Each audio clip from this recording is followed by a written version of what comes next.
ഒരു വർഷം നീളുന്ന കർഷക സമരത്തിന് മുന്നിൽ കേന്ദ്ര സർക്കാർ മുട്ടുകുത്തുമ്പോൾ കർഷകർ വലിയ സന്തോഷത്തിലാണ്. ദില്ലിയിലെ കാഴ്ചകളുമായി ഇപ്പോൾ വിഷ്ണു ചേരുന്നുണ്ട്. വിഷ്ണു, എങ്ങനെയാണ് കർഷകരുടെ പ്രതികരണം? എങ്ങനെയാണ്? ഇന്ന് അവരുടെ ദിവസമാണ്. തീർച്ചയായിട്ടും ജീര, നമുക്ക് ദൃശ്യങ്ങളിൽ കാണാൻ സാധിക്കുന്ന പോലെ കർഷകരൊക്കെ തന്നെ വളരെ വലിയ ഒരു ആഹ്ലാദത്തിൽ തന്നെയാണ്. നമുക്ക് ദൃശ്യങ്ങളിൽ കാണുന്ന പോലെ ട്രാക്ടർ ഇന്ത്യൻ പതാക വീശിക്കൊണ്ടുള്ള ഒരു വിജയാഘോഷം തന്നെ ഈ കാരണം കഴിഞ്ഞ സമരം നടത്തുന്നത് ഈ ഒരു വർഷത്തെ സമരത്തിന്റെ വിജയം കണ്ട ഒരു ദിവസമാണ് ഇന്നെന്ന് പറയുന്നത്. പ്രധാനമന്ത്രി നരേന്ദ്രമോദിക്ക് കർഷകരുടെ ഐതിഹാസിക സമരത്തിന് മുന്നിൽ മുട്ടുമടക്കേണ്ടി വന്നിരിക്കുന്നു. ഈ 3 നിയമങ്ങളും പൂർണ്ണമായും പിൻവലിക്കുമെന്ന പ്രധാനമന്ത്രി നരേന്ദ്രമോദിക്ക് വേണ്ടി വന്നിരിക്കുന്നു എന്നതാണ് സമരത്തിന്റെ വിജയം എന്ന് പറയുന്നത്. ഈ എല്ലാ പ്രതികൂല കാലാവസ്ഥയും അതിശൈത്യമായാലും ഉഷ്ണമായാലും ഈ കാലാവസ്ഥകളെയൊക്കെ തന്നെ അതിജീവിച്ചു കർഷകർ സമരം നടത്തിയത്. ഈ സമരത്തിനിടയിൽ നിരവധി കർഷകർക്ക് ജീവൻ പൊലിയുന്ന സാഹചര്യമുണ്ടായിരുന്നു. ചില കർഷകർ ആത്മഹത്യകൾ ചെയ്യുന്നു. ഏകദേശം 750ഓളം കർഷകരാണ് ജീവൻ നഷ്ടപ്പെട്ടത്. എന്നിട്ട് പോലും കർഷകർ ഈ സമരം മുന്നോട്ട് തന്നെ കൊണ്ടുപോകുമെന്ന് പ്രഖ്യാപിക്കുന്നു. ഒരു കാരണവശാലും ഈ നിയമങ്ങൾ പിൻവലിക്കാതെ മുന്നോട്ടില്ല എന്ന ഉറച്ച ഒരു പ്രഖ്യാപനം കർഷകരുടെ ഭാഗത്തുനിന്ന് ഉണ്ടായിരുന്നു. അതിൻ്റെ ഭാഗമായിക്കൊണ്ട് തന്നെയാണ് നമ്മൾ ഈ കാണുന്ന പോലെ ഈ അതിർത്തികളിലെല്ലാം കർഷകർ ടെൻറ്റുകൾ അടിച്ച് വീട് പോലെയാക്കി തന്നെയാണ് താമസിച്ചുകൊണ്ടിരുന്നത്. പ്രത്യേകിച്ച് ഇവിടെ ഓരോ ടെൻറ്റുകളും സ്വന്തം വീട് പോലെ ഇവിടെ ഈ അതിർത്തികളിൽ റോഡുകളിൽ ടെൻറ്റുകൾ കെട്ടിക്കൊണ്ട് കർഷകർ ഇവിടെ തന്നെ താമസിക്കുന്നു. ഇടയ്ക്ക് കൃഷി ആവശ്യങ്ങൾക്ക് വേണ്ടി കുറച്ച് കർഷകർ തിരിച്ചു പോകുമ്പോൾ മറ്റു കുറച്ച് കർഷകർ ഇങ്ങോട്ടേക്ക് വരുന്നു. അത്തരത്തിൽ ഈ സമരം ഒരു വർഷമായി മുന്നോട്ട് പോകുമ്പോൾ പോലും രാജ്യത്തെ കാർഷിക മേഖലയെ ഒരു അവതാളത്തിലാക്കുക അല്ലെങ്കിൽ കാർഷിക മേഖലയ്ക്ക് ഒരു പ്രശ്നമുണ്ടാക്കാത്ത രീതിയിലായിരുന്നു കർഷകർ സമരം നടത്തിയത്.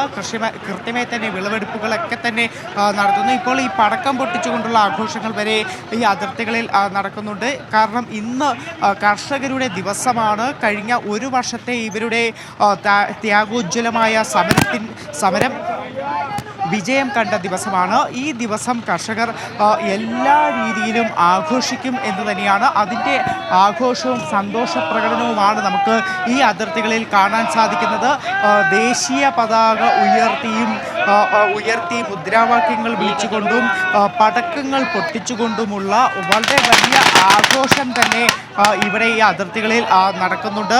ഈ ആഘോഷങ്ങളൊക്കെ തന്നെ നടക്കുമ്പോഴും കർഷകർ വ്യക്തമാക്കുന്ന മറ്റൊരു പ്രധാനപ്പെട്ട കാര്യമുണ്ട്.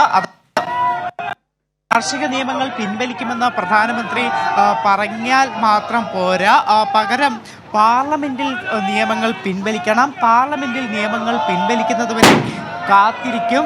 ആ പാർലമെന്റിൽ നിയമങ്ങൾ പിൻവലിക്കുന്ന അന്നായിരിക്കും ഈ സമരം ചരിത്രപരമായിട്ടുള്ള വിജയം നേടുക എന്നതാണ് കർഷകരൊക്കെ തന്നെ ഒരു തീരുമാനം അറിയിച്ചിരിക്കുന്നത്. ജീന, തീർച്ചയായും അത് തന്നെയാണ് വിഷ്ണു. ഒരു വർഷം നീണ്ട കർഷക പോരാട്ടത്തിനൊടുവിൽ പ്രധാനമന്ത്രി നരേന്ദ്രമോദി വിവാദമായ 3 കാർഷിക നിയമങ്ങളും പിൻവലിക്കാമെന്ന് പറയുമ്പോഴുള്ള കർഷകരുടെ സന്തോഷമാണ് പ്രേക്ഷകർ കാണുന്നത്. ഗാസിപ്പൂരിൽ നിന്നുള്ള തത്സമയ ദൃശ്യങ്ങളാണ് ഇപ്പോൾ പ്രേക്ഷകർ കണ്ടുകൊണ്ടിരിക്കുന്നത്. ഒരുപക്ഷെ ഒരു വർഷത്തിനടുത്തായി ഇത്രയും സന്തോഷിച്ച ഒരു ദിവസം കർഷകരുടെ ജീവിതത്തിൽ ഉണ്ടായിക്കാണില്ല. സമര ചരിത്രത്തിൽ എഴുതപ്പെട്ട ഒരു ദിവസം തന്നെയായി ഇത് മാറുമ്പോൾ വിഷ്ണു, ഏറ്റവും പ്രധാനപ്പെട്ട മറ്റൊരു കാര്യം എന്ന് പറഞ്ഞ വിഷ്ണു നേരത്തെ സൂചിപ്പിച്ചതുപോലെ തന്നെ പാർലമെന്റിൽ ഇത് പിൻവലിച്ചുകൊണ്ടുള്ള ഒരു ബില്ല് പാസ്സാകുന്നതുവരെ ഞങ്ങൾ സമരം തുടരുമെന്ന് പറയുമ്പോൾ അവിടെ ഇപ്പോൾ നിലവിലുള്ള എല്ലാ സംഘടനകളും സമരമായി മുന്നോട്ട് പോകാനുള്ള തീരുമാനത്തിൽ തന്നെയാണ്. അതോ ഒരു വിഭാഗം സംഘടനകൾ സമരം തുടർന്ന് അല്ലെങ്കിൽ ബാക്കിയുള്ളവർ പിൻവാങ്ങുന്ന ഒരു അവസ്ഥയിലേക്ക് പോകാനുള്ള ഒരു സാധ്യത അവിടെ കാണുന്നുണ്ടോ? എന്താണ് അവർ പറയുന്നത്? ജീന, നിലവിലത്തെ സാഹചര്യത്തിൽ കർഷകരുടെ ഭാഗത്തുനിന്നും ആദ്യ പ്രതികരണം ഉണ്ടായിരിക്കുന്നത് പ്രധാനമന്ത്രിയുടെ തീരുമാനത്തെ സ്വാഗതം ചെയ്യുന്നു എന്നതാണ് കർഷകർ അറിയിച്ചിരിക്കുന്നത്. പക്ഷേ അപ്പോഴും കർഷകർ സംയുക്ത കിസാൻ മോർച്ച അടക്കം പറഞ്ഞിരിക്കുന്നത് ഈ യോഗം ചേർന്നുകൊണ്ടായിരിക്കും ഏത് നിലപാട് സ്വീകരിക്കണമെന്ന ഒരു അന്തിമ തീരുമാനമെടുക്കുക. കാർഷിക നിയമങ്ങൾ പാർലമെന്റിലാണ് പിൻവലിക്കേണ്ടത്. ഇത്തരം വാഗ്ദാനങ്ങൾ പറഞ്ഞാൽ പോരാ, പാർലമെന്റിലാണ് പിൻവലിക്കേണ്ടത്. പാർലമെന്റിൽ പിൻവലിക്കുന്ന അന്നായിരിക്കും നേടുക എന്നതാണ് കർഷക സംഘടനകൾ അറിയിച്ചിരിക്കുന്നത്. അതോടൊപ്പം തന്നെ കാർഷിക നിയമങ്ങൾ പിൻവലിക്കുന്നതിന് പുറമെ കർഷകർ തുടക്കം മുതൽ തന്നെ മുന്നോട്ട് വയ്ക്കുന്ന മറ്റ് ചില ആവശ്യങ്ങൾ കൂടിയുണ്ട്. അതായത് വൈദ്യുത ഭേദഗതി ബിൽ പൂർണ്ണമായി പിൻവലിക്കണമെന്നൊരാവശ്യം ഈ കർഷക സമരത്തിന്റെ ഭാഗമായി തന്നെ ഇവർ ഉയർത്തിക്കാട്ടിയതാണ്. അപ്പോൾ വൈദ്യുത ഭേദഗതി ബിൽ പിൻവലിക്കാൻ കേന്ദ്ര സർക്കാർ തയ്യാറാകണം. സാഹചര്യം വൈദ്യുത ഭേദഗതി ബില്ലിനെ കുറിച്ച് ഒരു തരത്തിലുള്ള പരാമർശവും പ്രധാനമന്ത്രി നരേന്ദ്രമോദിയുടെ ഭാഗത്തുനിന്ന് ഉണ്ടായിട്ടില്ല. കാർഷിക വിളകൾക്ക് മതിയായിട്ടുള്ള താങ്ങുവില വേണമെന്ന ആവശ്യമടക്കം കർഷകർ മുന്നോട്ട് വെച്ചിരുന്നു. പക്ഷേ ഇത്തരം ആവശ്യങ്ങളിലൊന്നും തന്നെ ഒരു തീരുമാനം അല്ലെങ്കിൽ ഒരു പരാമർശവും പ്രധാനമന്ത്രിയുടെ ഭാഗത്ത് നിന്ന് ഉണ്ടായിട്ടില്ല. അതുകൊണ്ട് തന്നെയാണ് ഈ നിയമങ്ങൾ പാർലമെന്റിൽ പിൻവലിക്കുന്നതുവരെ കാത്തിരിക്കാൻ കർഷക സംഘടനകൾ ഒരു തീരുമാനം കൈക്കൊണ്ടിരിക്കുന്നത്.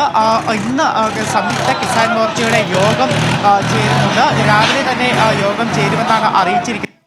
ലോകത്തിൽ തുടർ സമര പരിപാടികൾ അല്ലെങ്കിൽ ഈ സമരവേദി ഇതുപോലെ തന്നെ നിലനിർത്തണമോ അതോ സമരവേദി ഒഴിയണോ എന്നുള്ളത് അടക്കമുള്ള കാര്യങ്ങൾ ഇന്ന് ചേരുന്ന സംയുക്ത കിസാൻ മോർച്ചയുടെ യോഗത്തിലായിരിക്കും ഒരു അന്തിമ തീരുമാനമുണ്ടാവുക. ജീര.